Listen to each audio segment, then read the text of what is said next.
तो इन जो फर्टिलाइज़र्स हैं इनकी मदद से हमारे फार्मर्स को बेहतर उपज मिलती है क्रॉप्स की, जैसे गेहूँ हो गया या धान हो गई या मक्का मेज़।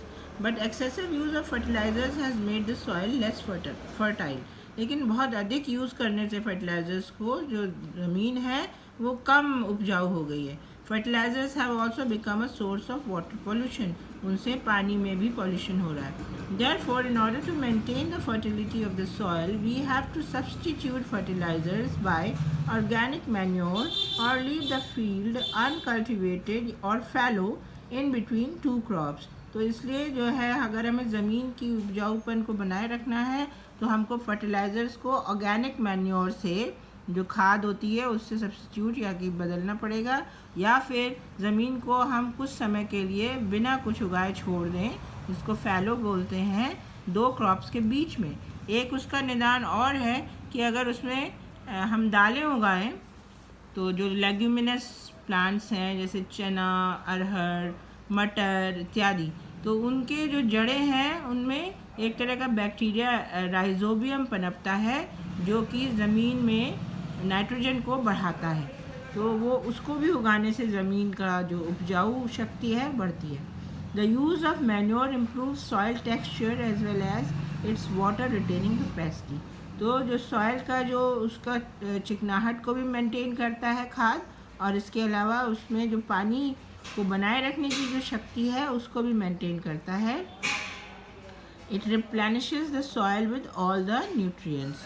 और वो सॉइल को जितने भी न्यूट्रिएंट्स चाहिए वो उसमें दोबारा ले आता है। Another method of replenishing the soil with nutrients is through crop rotation. दूसरा जो मेथड है वो क्रॉप रोटेशन का है. This can be done by growing different crops alternatively. Like if आप जो है different crops को एक के बाद एक alternately एक के बाद एक उगाएं. Earlier farmers in northern India used to grow legumes as fodder in one season and wheat in the next season. पहले फार्मर जो थे नॉर्थ इंडिया के वो पहले एक सीज़न में लेग्यूम्स यानी कि ये दालें इत्यादि उगाते थे, और जो कि और या फिर उसको वो चारे के रूप में उगाते थे एक सीज़न में, और दूसरे सीज़न में गेहूँ उगाते थे. तो this helped in the replenishment of the soil with nitrogen.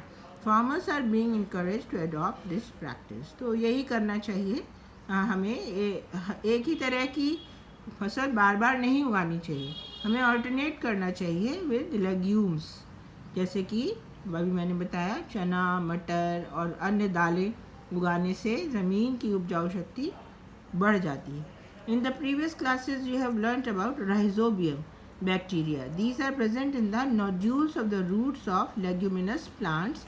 They fix atmospheric nitrogen. तो आपने पढ़ा है राइजोबियम के बारे में, जो एक तरह का बैक्टीरिया है जो कि लेग्यूमिनस प्लांट्स की रूट्स में नोड्यूल्स होते हैं, जो माला के आकार के नोड्यूल्स होते हैं, तो उनमें ये प्रेजेंट रहता है.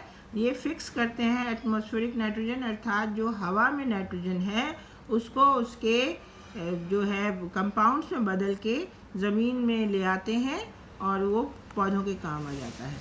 अब हम आते हैं difference between fertiliser and manure. What is the differences? What are the differences between fertilizers and manure?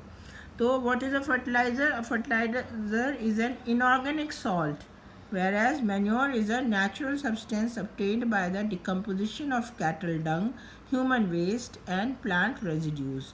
तो जहाँ फर्टिलाइज़र जो है फैक्ट्री में बनाया जाता है और इनऑर्गेनिक सॉल्ट होता है, तो मैन्योर जो है वो नेचुरल होता है, जो कि जितने भी वेस्ट प्रोडक्ट्स होते हैं, bio waste products like cattle dung, human waste, हमारी सब्जियों के छिलके, फलों के छिलके, या जो फसलों के जो पराल बच जाती है, उन सब को डिकम्पोज करके मैन्योर बनती है.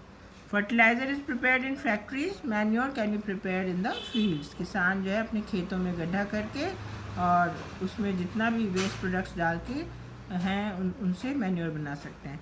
अब fertiliser does not provide any humus to the soil. Humus होता है जो जितने भी dead remains of plants and animals जब डिकम्पोज होते हैं तो सॉइल को रिच बना देते हैं. तो फर्टिलाइज़र से ऐसा नहीं हो पाता, जबकि मैन्योर में ह्यूमस ऐड हो जाता है सॉइल से. फर्टिलाइज़र्स जो है वो बहुत रिच होते हैं प्लांट न्यूट्रिएंट्स में, like nitrogen, phosphorus and potassium. जैसे आपने NPK देखा तो नाइट्रोजन, फास्फोरस और पोटेशियम में रिच होता है, जबकि मैन्योर में थोड़ा कम रिच होता है प्लांट न्यूट्रिएंट्स। तो कुछ अच्छाइयाँ हैं तो कुछ उनमें कमियाँ भी हैं, लेकिन बेटर जो है वो मैन्योर ही है, क्योंकि इससे ज़मीन की उपजाऊ शक्ति कम नहीं होती। Advantages of manure. मैन्योर के क्या फ़ायदे हैं फर्टिलाइज़र्स के मुकाबले में? The organic manure is considered better than fertilisers. This is because it enhances the water holding capacity of the soil. Enhance means बढ़ाता है पानी की को बनाए रखने की ताकत को ज़मीन की। तो organic manure is better. It makes the soil porous due to which exchange of gases becomes easy.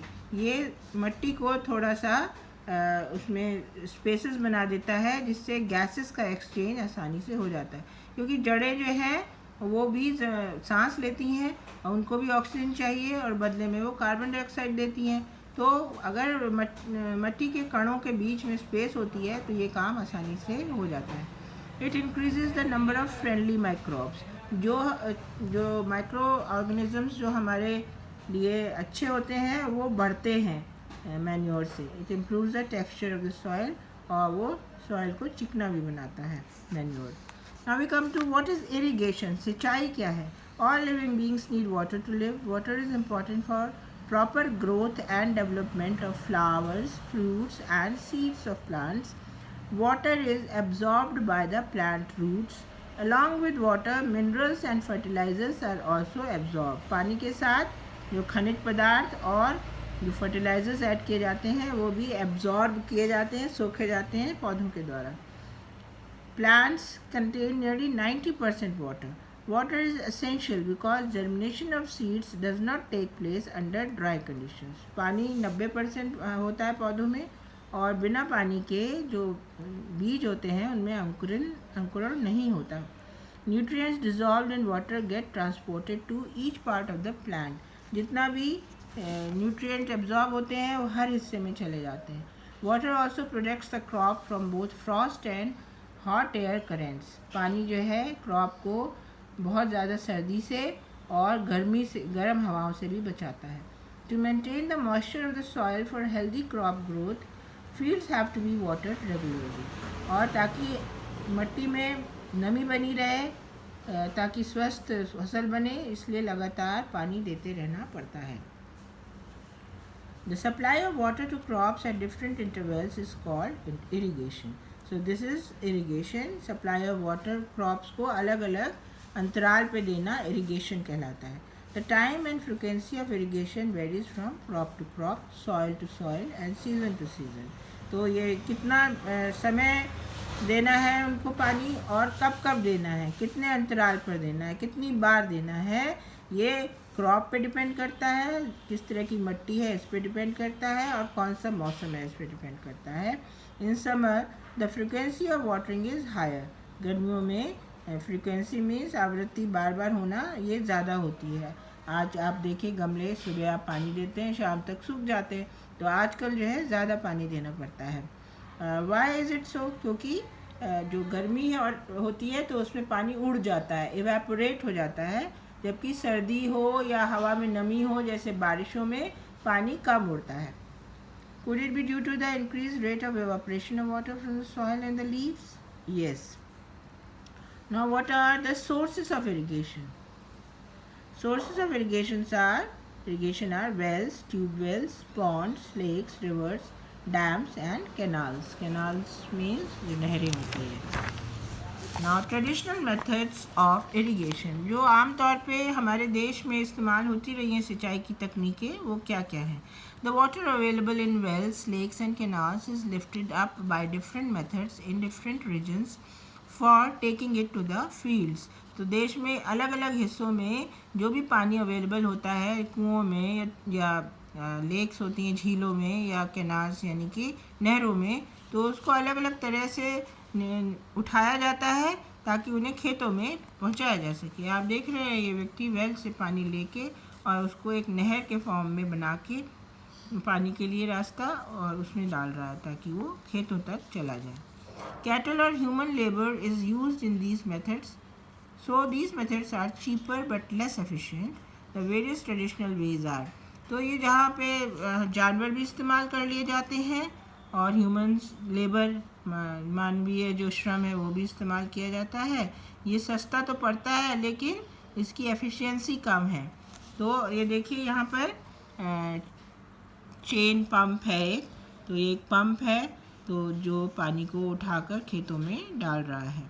इसी तरह ढेकली क्या है, ये ढेकली है जिसमें कि पानी को कुएं से निकालकर ढेकली की मदद से और फिर खेतों में पहुंचाया जा रहा है। यहाँ पर आप देख रहे हैं रहट, रहट भी एक तरह की इसमें बाल्टियाँ बनी रहती हैं, बैल उसको घुमाते हैं तो ये घूमता है और ये नदी के अंदर कहीं रखा जाता है तो वहाँ से पानी उठा के खेतों में पहुँचाया जाता है। तो सबसे पहले आप पढ़ेंगे मोट या pulley system, then chain pump, तो ये चेन पंप है।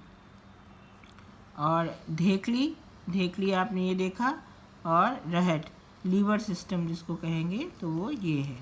तो इनको आप कॉपी में अपनी ये फिगर्स ड्रॉ करें और उनको लेबल करें।